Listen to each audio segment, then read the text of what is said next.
Okay, I filmed some clips yesterday and then I ground to a halt for reasons I may or may not leave in the final video in case it worries people too much. Now that's going to worry people too much. I'll see what I can do. But basically I got interrupted yesterday by what I can only call an infestation in some of the pots, which I then had to stop and deal with. So my watering day was interrupted. I was hoping to complete it yesterday, but I'm continuing today, and the giveaway is that. I hate to do it, but it's got to be done. Getting out of hand. But this is my Miltonidium Peter Comp, which we had a look at the spike coming up a short while ago, and colours starting to show on the buds, so probably still a week away from opening. But the good news on this one is that the other new growth has got a spike coming up on both sides, so a continuation of blooming on that one. This one's recovered well from its repot. I mean, as you can see, it's chucking out new roots from the new growths, and it's doing well. In reality, it's two separate plants, because the centre of the plant wasn't too good when I repotted it. It was not worth keeping it, and the only way to maintain the plant really was to take the two growing leads off, so that's what I've done. It's recovering well. The latest growths at either end have produced spike in that case and spikes with an S on this particular case, and following the blooming, both of those leads will push out some new growths, or growth, singular or plural, unknown yet. And at that particular time I may well take these two pieces out of their pot and put them in separate pots. Basically the centre of the pot in this case is going to end up becoming redundant, and all the new growths will be squashed up against the edge of the pot. So by separating them, I can move the older bulbs to the edge of the pot and leave plenty of room for new growths, and then it can stay in the pot for a while. I was aware when I potted this up as two pieces that a repot would be necessary down the line, well before the bark's starting to break down, but you know, that's what we have to do.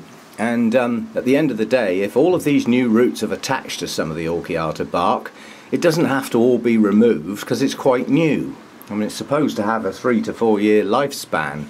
If it's not kept soggy all the time, obviously the soggier you keep it, the less its lifespan. Things that dry out totally and stay dry for a while in between waterings, it's going to last ages. So, you know, that's the balance we have to do. But yeah, this one's coming on nicely. Look at that. I've got a crinkle on a leaf. Not allowed.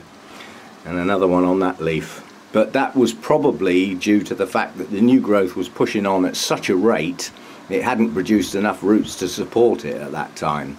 Whereas now it has, so you know, the latest leaf coming out has got no crinkles, so it'll be fine, worry not. Here's another one that's pushed out its latest growth following its repot, matured its latest growth, and then pushed up what's going to be quite a good spike, I think. 1, 2, 3, 4... possibly 7 or even 8 blooms on that. This is one of my wildcats, Oncostelli wildcat, and this is Rainbow, that hasn't bloomed for me before, so I'm going to be really interested in seeing what these look like. But yeah, it's coming on well, nice new roots pushing down and everything like that, so that one's up and running. I'm always listening to other people's advice, especially if I know they are long-term good growers. You know, they're doing it okay, so when they speak I like to listen. I don't always agree, but I always listen. If you don't listen, you might not ever learn anything new. And therein lies the people that I call old school. They're set in their ways, they've established their ways, and their ways work well for them. So I'm not criticising the way they grow. What I am criticising is their inability to see anybody else's ways that are also working for them. They just disagree. And I came across one on Sunday. Now, let's think of the advice given. I'm only looking at that plant because I want to say something else about it in a minute that I've just heard from another source. But the guy's advice was, you know, he was asked to stand up and talk about what we should be doing in our greenhouses at this time of year. And basically he was introduced as having made copious notes, which he then showed on his clipboard, which was a blank sheet of paper. And he stood up and said, water, feed, shade. That's it. Sat down again. But then he did get up and elaborate. And he came to feeding. And he said, whatever you do, don't ever feed a dry plant. You'll damage the roots. Statement. A statement in front of all those people. Now stop and think. Okay? What about those plants that need to dry out in between waterings? Because his idea was that you water them and then go back to them perhaps the next day and then apply your fertiliser. Well, two things sprang to mind. One of them is, let's think of my Vandas that sink in the bucket and they reach their maximum absorption point. They're left to soak until they can soak up no more. Right, now given his advice, I should come back the next day and apply the fertiliser. What do we think will have happened to those roots in between during that wait? I'll tell you what will have happened. They would have totally dried out again. So you have to approach these things in the real world situation. Now let's think of another situation, the real world. Okay, so you've got some lovely orchids attached to their trees out in their steamy jungles or their deciduous forests or growing on the ground somewhere, yeah? And it starts to rain. Now, during that rainfall, is nature clever enough to know, oh, actually, I washed some feed down off the trees and the leaves yesterday, so I won't do it today then? Or vice versa. When it rains, whatever little feed the orchids get, they get, whether it rained an hour ago, whether it rained 3 days ago, or whether it rained a week ago. Real world. Yeah? Now, what I actually picked this plant up for, apart from drowning the thing, I was trying to watch an American Orchid Society presentation on the diversities and things, demystifying dendrobiums, I think it was called, and as this is a subject close to my heart, unfortunately it was John Greco from Barcelona that gave me the link on Facebook, but I can only get 15 minutes of it at the moment and it's an hour long, so I've only seen the start, and most of the start is waffle. But once it got into the orchid bits, it started with the Dendrobium phalaenopsis types, and the bits I heard sounded really good, so I want to hear the rest, but so far I haven't got at it, and I've got other things to do than try and get at it myself at the moment. But one of the recommendations was, don't ever overpot your dendrobiums. Keep them in the smallest pot possible, and if that makes them top heavy, put some rocks in the bottom. Put them in a bigger pot with some rocks in the bottom, but don't, whatever you do, overpot, because they won't grow until the new roots reach the edge of the pot. Of course they won't grow. I mean, look at this, not growing everywhere. It's just hopeless. It just won't grow because it's in a giant pot. It's in a giant pot so it doesn't keep falling over. Look at it. It's just not growing, and yet, you know, this is a smaller plant in the same size pot as that great big one, and it's just not growing. It's just not doing anything. Real world. Yes, there are quite a few dendrobiums that love to be really snug in their pots, and their root systems will actually fill that pot. It's almost as though they've eaten the media because there's no room for any media. It's just a mass of roots, and they grow like that for ages. But if you watch the dendrobiums on their mounts, some of them don't have very spreading roots and stay quite compact. I would suggest those types probably grow in amongst other plants and in mosses and in amongst ferns where there's quite a bit to get hold of without an extensive root system. And then you see others that tend towards bare branches and things like that, especially those that grow higher up the trees, and if they want to stay there they will need an extensive root system, and that's how they grow. So limiting their root system to the tiniest pot you can cram the little things into might not be the best of ideas, but you would have to experiment with those types of dendrobiums. And if you put a dendrobium in a pot that's too big and it doesn't seem to be doing very well, well, get it out and put it in a smaller one. But if it goes in a big pot and it seems to be not growing at all, then it's obviously okay. So, you know, don't take everything somebody says as gospel, including what I say. Always have a think. And for me, the backward step is always to step back and think of the real world. What would this plant do in the wild?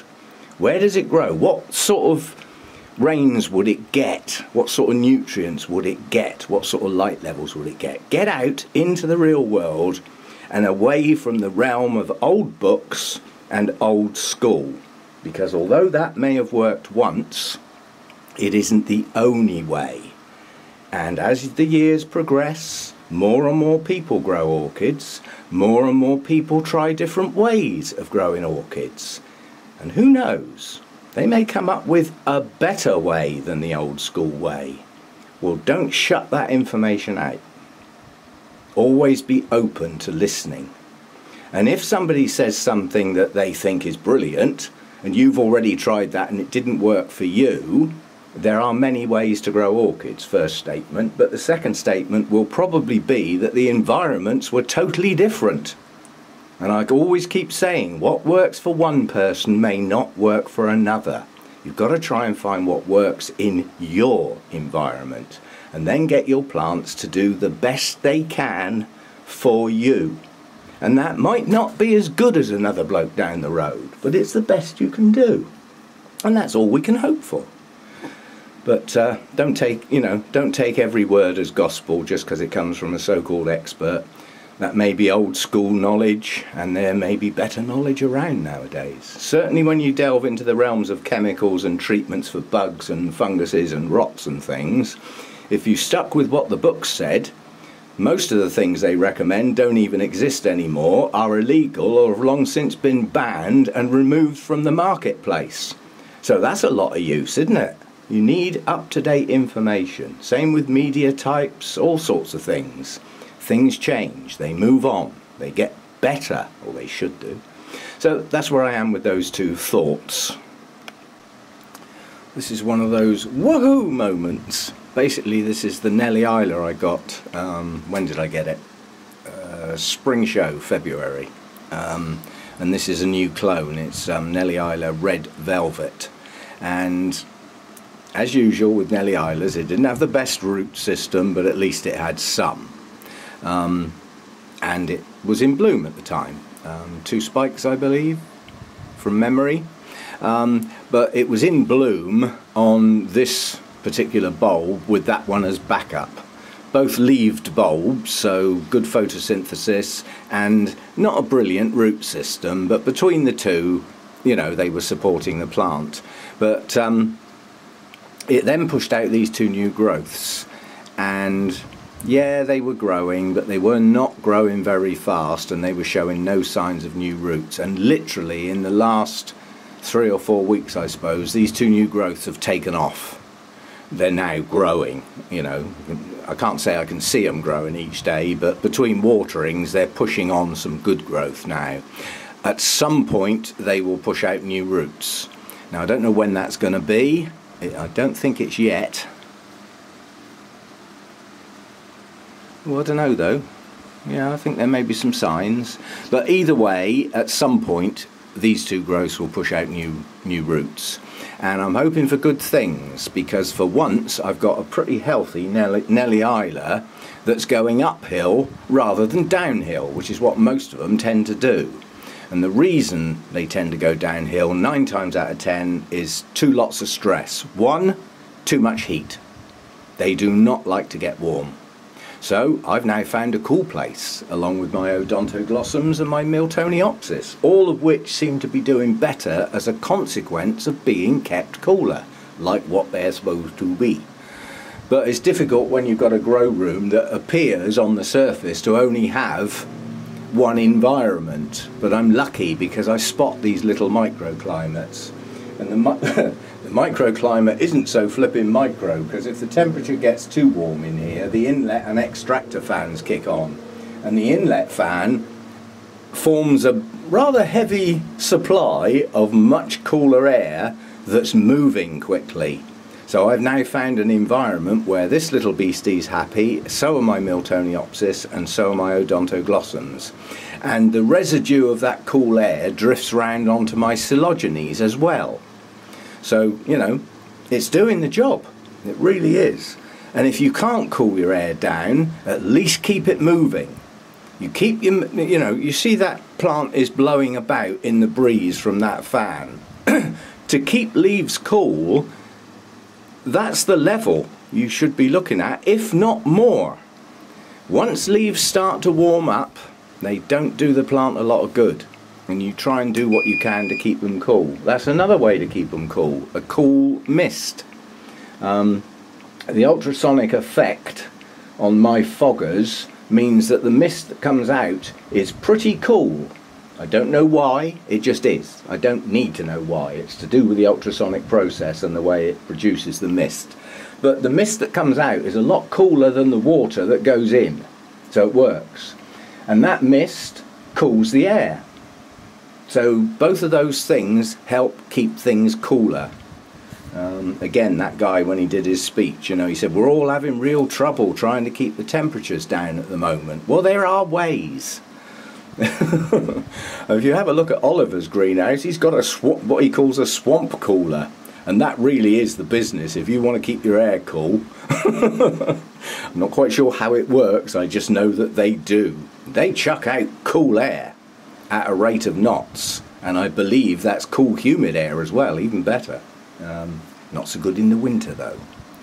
Okay, so Nellie Isla Red Velvet is now starting to really push on some growth on these two new growths, and with a combination of new roots to follow, I think they may have already started, but if not, they won't be long. You know, even if these growths have to get nearly full size before the new root system starts, it will happen. It's in good media, it's now got the temperatures and lights that it likes, and the air moves around this plant to stop it getting warm, even when it seems like it's 28, 29 degrees in here. Not where that plant is, it's not. So I can keep it cool, and as a consequence, it seems to be coming on. I am really looking forward to new blooms on this one. I better get some. Now, in theory, if it's got an annual season to it, which I doubt, but if it has, this should be in bloom late winter, because that's when it was last time.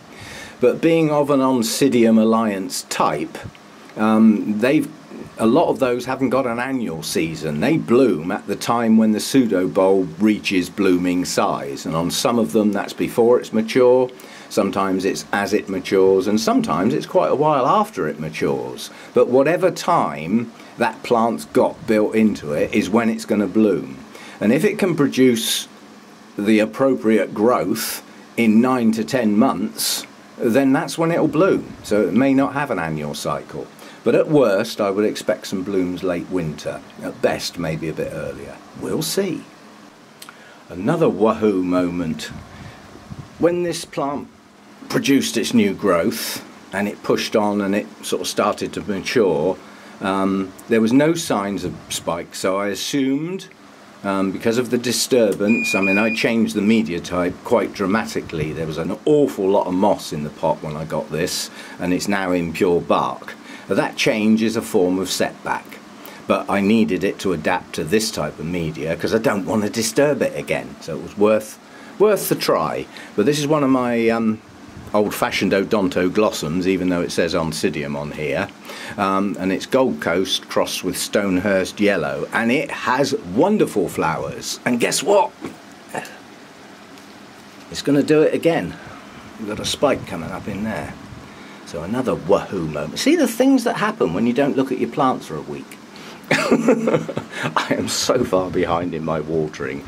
This is now, for some of my pot plants, the 9th day since they were last watered, and it's just down to a busy weekend. They'll live, they're not all going to die, but it's not ideal to let plants stay dry for any length of time when you've got long days and warm temperatures. It doesn't do them any good.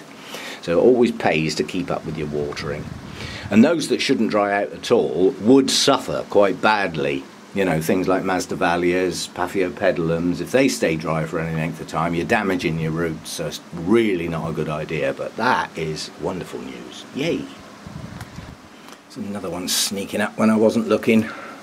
That's a very weak spike. Well, that's what it looks like so far, but I would say at least 3 buds. That's better than no buds, I suppose. That's an Odontodia. It's Sturbic. And there are quite a few varieties of Sturbic, and most of the varieties are named by their colour dominance, and this one's Sturbic Red. That's because it has a lot of red on it, so appropriately named. Yeah, but another one sneaking up when I wasn't looking. And another spike pushing on nicely here. This is another one of my wildcats. This is Bobcat. Have a guess at what colour those blooms are going to be then. And most of you will probably say red or purple. Well, you're nearly right, because they're almost black when they open. They are the deepest colour. And they have the most beautiful tiny little tips to the petals and sepals of gold. So you imagine that colour combination is quite good. Reasonable sized blooms too. So the spike's got a way to go yet, but the buds are forming. So 1, 2, 3, 4, 5, providing none of them blast, of course. So it should have 5 nice blooms on it. It's coming on. The other new growth on this plant, this is another one got split into. Seems to be a habit with some of my Oncidium Alliance types. I let them grow into a massive plant, and the middle of the plant goes down. You know, it becomes leafless, tatty old leaves in the middle and everything, and of course most of the roots in that area are dead too. So when I come to repot it, and I perhaps, you know, try to trim some of that section of the plant out, it naturally falls in 2 or 3 pieces. That's just how it goes. And I've got into the habit now that where I see new growths and new roots, I'm quite happy to put 2 of those plant pieces in the same pot for a while. And then when the next lot of new growths come, I'll separate them out and put them in 2 separate pots. And then possibly I've got one to sell. You know, or if it's a plant I really, really like, then I would quite happily keep 2. But most of the time, you know, keep the best one for yourself, don't you? Well, of course you do. And then the one that might be not quite as good, or nowhere near as good, or whatever, that's one to sell on. I'm not greedy when I sell my plants. I always put them in at incredibly low prices. I always sort of think, you know, that's a plant that I've had, that I've enjoyed, that somebody else can now have a go at and see how well they do it. You know, I mean, it'd be nice to see one of my plants turn up at a show and win a first one day. I'd love that for somebody else, you know, be great. Anyway, that's that one coming on nicely. This Dendrobium phalaenopsis types, I don't know how long these blooms will last, but they've been out absolutely ages. They really have. Officially it's not my plant, it's my daughter's, but I think I've inherited it now. I don't think she'll take it back, because her cats chew the leaves, basically. Spoils the look of it. So yeah, so I'll probably end up keeping it. And this little epidendrum, is it? Whatever it is, epidendrum I think. It's one of the radicans types. This is nicknamed the crucifix orchid, but you can only see why if you stand a bloom up. It's got a cross on the top. Strange configuration of these blooms, but a lovely, lovely orange on this one. The other new growths are showing no signs of spiking yet, so this spike's sort of going over now. I'm not sure it's going to extend. They often do. I'm not sure whether that one will or not. This one has signs of more buds coming in the centre, so this one might. But ideally it would be nice if some of those 3 or 4 new growths would start pushing up new spikes. But they may be for next season, I don't know. We'll wait and see. Excuse me. Okay, I'm going to do this again because I do get new people. Lots of people, when I started using the sprayer, said, well, that's what I do. And yes, when I'm in a hurry, spraying the mounts actually works wonders because it saves me getting each one down and watering it separately. But when it comes to the pots,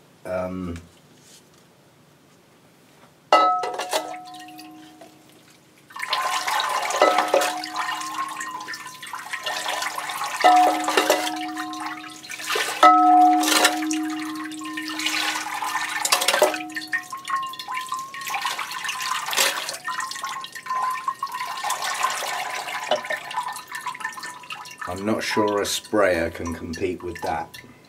And if it did, where would all the excess water go? If I left the pot where it was, that tray would now be full of water. So I'd still have to pick the pot up to empty the tray. So if I'm going to pick the pot up, I just as well water it that way. That's why I do it that way. When I water my pots, I water them. And as you can see, they get a damn good soaking. Absolutely wet through, that pot is.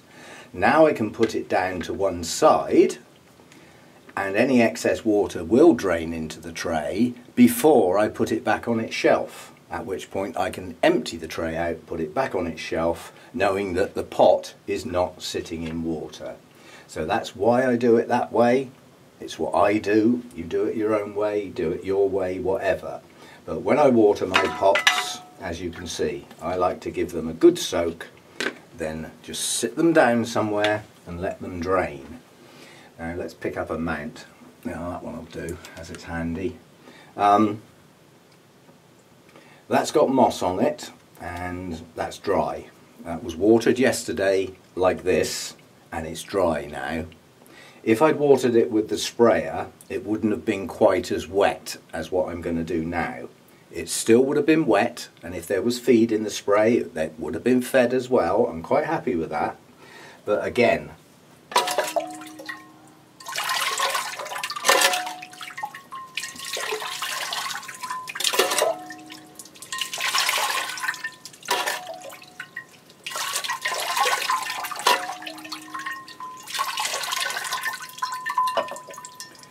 that's now very wet.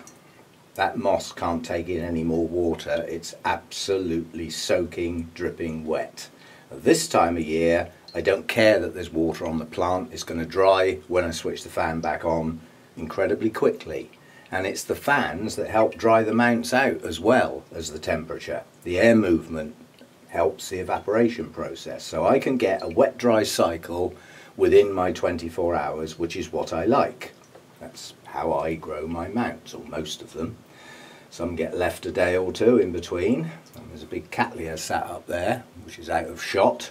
Well, that doesn't need watering every day. That can stay dry a couple of days in between. But again, I'm holding this there because it's still dripping.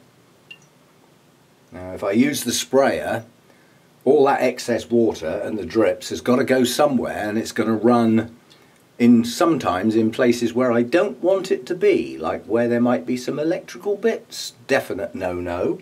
And in addition to that, it could be dripping directly onto other plants, which is also not what I want. So that's an example of watering a pot and watering a mount. It's why I do it that way. That's my reasoning. That's how I do it. Now, yes, that's the same water. That's my risk. I've been doing that 4 or 5 years now. I've had no real adverse consequences. That doesn't mean to say I won't get some, but it's a risk I take under a controlled set of circumstances. I change my water frequently, and I sterilise things in between. That's about the best I can do. But I can't, if you saw how much water came out the bottom of the original one, the dendrobium in the pot, I can't afford to waste that amount of water. I can't produce it fast enough. And then somebody will look up and say, why don't you collect rainwater? Because round here it's dirty. Plus I'd have to store it. And having got it dirty and washed down all sorts of things that I'd rather were not in the water, I give them chance to breed by storing it. And I can't be bothered with mucking about with sterilisation of water and things like that. I use RO water. I put the feed in as I want. It works for me. It's how I work. You don't have to follow that. In fact, many people wouldn't dream of following that way of doing it. Well, each to their own, but that's how I do it. As much as I hate to do it, that spike's going to have to be staked because the plant now will not stay upright. As the blooms open, the spikes become heavier and heavier, and with it arching over, it will not stand upright. The pot, I mean, not the spike. So I'm going to have to stake it, and it will mean the aspect of the blooms will be spoilt because they were all very, very nicely arranged along the spike. But I can't accommodate it. It's wherever I put it, the pot falls over. And unfortunately, the spike is high enough above the pot that where I'm keeping it at the moment, I can't rest the spike on, say, another plant or anything. And I don't want to strap the spike to any of the structures because I need to move the pot around. Like now, I've had to move it to get at these plants over here to water them. And the spike was sort of hanging out here, so I've had to move the pot. So it's going to have to be staked. I can't do that with one hand, but it's got to be done. So I'll split the difference. Yes, I've staked it to lift the spike up a bit, but not too much, and leant the pot against another pot so that as it tries to tip over, it's leaning against something that won't move, because the other pot it's leaning against is a wide flat one. That's not going anywhere. But it's maintained the aspect of the blooms pretty good. They're still all pretty much upright, and still one to open yet, but that's already got its aspects set. If I change the location, that will open as it is now. It won't suddenly right itself. But that is such a good spike. For me, as Phalaenopsis spikes go, that's probably the best one I've had for a very long time. And it's probably only maybe 1 or 2 blooms short of the one it had when I bought it, which is pretty good going for me. Perhaps I am doing something a bit better this time. The other 2 that are out at the moment while I'm there is this little mini phal. I mean, lovely little tidy plant. Lovely little bloom spike. It may extend. And then its big brother with incredibly similar blooms coming on behind here. It's got an incredibly long spike as well, miles away from the plant. But that's still got a couple of buds to open yet, so that, you know, that's going to have nice blooms. But whereas the blooms on this spike are quite well spaced out, so there's lots of gaps. Whereas if you look at this spike, now that the blooms are open and they're up to their full size, they overlap each other. So somewhere in between would be nice, not quite such a big gap, but not overlapping each bloom so that you can't see them in their entirety. I mean, you can fiddle with them like I've just done there. Now I can see both lips on those plants. And the other side of the spike, they're reasonably spaced. It's this side they're a bit squashed. That could have been a light thing while the spike was developing, I don't know. As you know, my Phalaenopsis just get plonked somewhere out of my way until they bloom, and then they get brought forward so that I can admire the blooms while I've got them, which in Phalaenopsis' case is going to be quite some time. Okay, that's it for this one. Just a sort of sequence of random clips as I go along, doing my thing and all that. And see you next time. Thanks for dropping by.